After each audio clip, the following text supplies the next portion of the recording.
Hi, I'm Renee Place, Superintendent of the Auglaize County Board of Developmental Disabilities, and I'm standing here at the corner of First and Walnut Streets in New Bremen, Ohio. Today I want to share with you some of the history of DD services in Auglaize County, as well as the history of our building and how we've evolved over the years. The original building was built in the late 1800s as the New Bremen Sun newspaper. The county board purchased this property in 1956 to create the Auglaize School. The first addition to the building was made in 1959 as enrollment grew with students from Auglaize and Shelby counties. As the need grew and services expanded, we built on another addition in 1965 to accommodate more students with disabilities in Auglaize County. In 1967, Ohio's 88 county boards of developmental disabilities were formally created by Ohio's General Assembly. And in 1970, the new Auglaize School was built just west of the original site after the demolition of an old woolen mill. The old school was remodeled into a sheltered workshop for adults, which eventually became Auglaize Industries and moved to a new location in the mid-1980s. Auglaize Industries began operating as a private entity in 2017, continuing to provide adult day services to individuals in Auglaize and the surrounding counties. Preschool and school-age programs transitioned from the County Board of Developmental Disabilities to the public schools in the Auglaize Educational Service Center in the mid-1990s.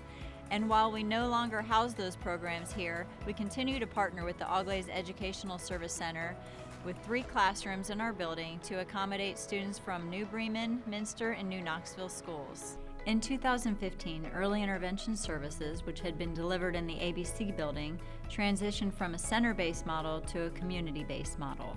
In accordance with evidence-based practices proving children learn best in their natural environment, early intervention staff now travel Auglaize County, serving approximately 100 children and coaching parents and caregivers on techniques and interventions to enhance development.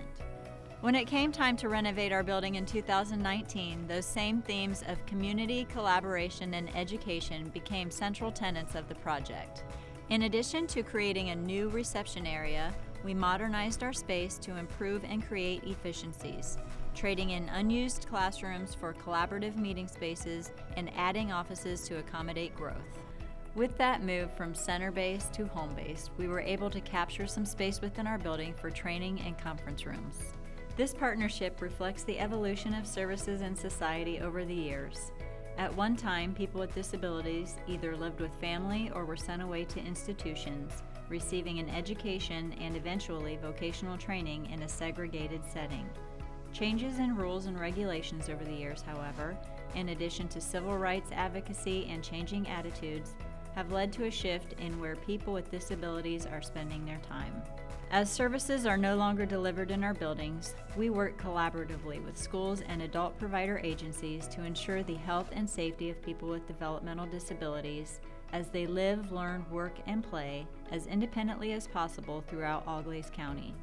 Our staff are professionally trained and certified to assess individual needs, authorized home and community-based Medicaid services, and monitor the outcomes related to those services. So while many people still think of our building as a school building, the Auglaize County Board of Developmental Disabilities has grown and evolved over the years, just like services for people with disabilities have grown and evolved. We hope that when you hear Auglaize DD, you think not about buildings or disabilities, but about community. To learn more about our services, follow us on social media or visit our website.